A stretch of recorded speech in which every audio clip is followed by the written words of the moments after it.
माननीय मुख्यमंत्री श्री योगी आदित्यनाथ जी, हाल ही में जो कौशाम्बी में घटना हुआ है, वो जीरो टॉलरेंस की नीति को मजाक बना रही है आपके, और भारत के संविधान को मजाक बना रही है, आपके शासन व्यवस्था का मजाक बना रही है। ऐसी घटनाएं, ऐसे जो अधिकारी हैं भ्रष्ट, जो जड़ जमाए बैठे हुए हैं, उन पर आप संज्ञान लीजिए, नहीं तो लोकसभा चुनाव में आपको ठेस लग चुकी है।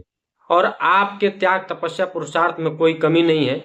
आप योगी हैं, लेकिन ये जो जितने भोगी अधिकारी हैं, जितने भोगी आपके मंत्री हैं, नेता हैं, ये सब लेके डूब जा रहे हैं चुनाव में नैया, और आपको मेहनत करना पड़ रहा है। दिन रात आपको रैलियां करनी पड़ती है, दिन रात भूखे प्यासे रहकर आपको जनसभाएं करनी पड़ती है, छोटे छोटे जगहों पर जाकर, तहसील ब्लॉक लेवल तक जाकर आपको प्रचार करना पड़ जाता है। आपकी पहुंच, आपकी पकड़ पूरी दुनिया में, आपके नाम का डंका बज रहा है। लेकिन ये जो चुट्टे अधिकारी हैं, कमीने, इस तरीके से जो ये कार्य कर रहे हैं, भेदभाव के साथ, जात पात को देखकर, ये कहीं ना कहीं एक सवालिया निशान हमारे उत्तर प्रदेश पे, बार बार उत्तर प्रदेश के दामन पर बहुत बड़ा दाग लगा रहा है। आपको ऐसे नेताओं पर, ऐसे अधिकारियों पर उत्तराखंड के मुख्यमंत्री श्री पुष्कर धामी जी से कुछ सीख लेनी चाहिए, बर्खास्त करनी चाहिए, इनके घरों पर बुलडोजर चलाने का कार्य करना चाहिए।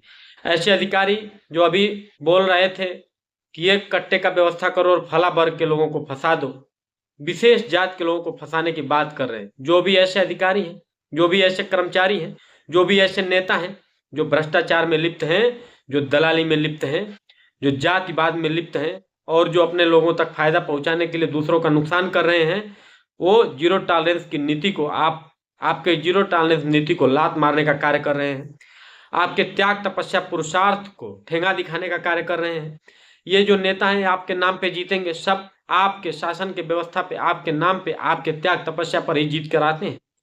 5 साल अभी आप, जब चुनाव आएगा तो आप बिना कुछ खाए, बिना पिए, दिन रात मेहनत करेंगे, और ये चोर आपके नाम पर सब जीत के आएंगे जो इस तरीके से कार्य कर रहे हैं। इसलिए इनके घरों पर भी बुलडोजर चलाना उतना ही आवश्यक है जितना आवश्यक आपने और लोगों के घरों पर बुलडोजर चलाना समझा है। सबसे पहला बुलडोजर इन लोगों के घरों पर चलना चाहिए। सबसे कड़ी कार्रवाई ऐसे अधिकारियों पर, ऐसे नेताओं पर, भ्रष्ट नेताओं, पूरे संपत्तियों को सीज की जाए, इनके घरों पर बुलडोजर चलाया जाए।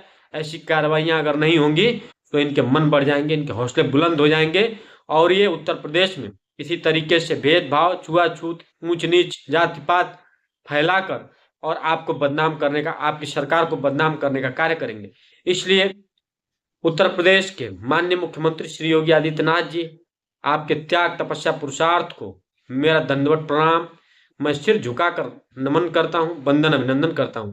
लेकिन आपसे एक आग्रह, विनती, निवेदन, प्रार्थना करता हूं कि ऐसे अधिकारियों पर, ऐसे नेताओं पर आप जीरो टॉलरेंस की नीति अपनाइए। इनके घरों पर बुलडोजर चलाइए, इनके संपत्तियों को सीज कीजिए, इनको आजीवन कारावास में डालिए। जब 1-2 के साथ ऐसा होगा तो ये ऐसे थर्राएंगे, ऐसे कांपेंगे, दूर दूर तक सपने में भी भ्रष्टाचार करने को, जातिवाद, छुआछूत, ऊंच नीच, भेदभाव और दलाली करने के लिए सोचेंगे। इस सपने में भी ये डरेंगे ये करने से। इसलिए बहुत जरूरी है हमारे उत्तर प्रदेश में अभी लोकसभा चुनाव में जो ठेस लगी है, आपको इन्हीं लोगों का योगदान है। जो आपने इतने संघर्ष, इतने मेहनत के बावजूद भी अच्छा परिणाम नहीं आया। फिर विधानसभा का चुनाव आ रहा है, और अगर आप इस तरीके का संकल्प नहीं लेंगे, इस तरीके से संकल्पित नहीं होंगे इनके लिए, तो ये फिर वही कार्य करेंगे। इसलिए माननीय मुख्यमंत्री जी, जो भी भ्रष्ट अधिकारी हैं, जो भी नेता हैं, जो भी कर्मचारी हैं, इनके घरों पर सबसे पहले बुलडोजर चलाइए। जो भ्रष्टाचार कर रहे हैं, जनता के खून चूस रहे हैं, अपने करोड़पति अरबपति बन रहे हैं और जनता का सारा निधि डकार रहे हैं, ऐसे अधिकारियों पर बुलडोजर चलना चाहिए। वंदे मातरम। जय हिंद, जय भारत। हमारी बातों को अधिक से अधिक शेयर करिए, हमारे चैनल को सब्सक्राइब करिए। जय हिंदुस्तान, जय जय श्री राम।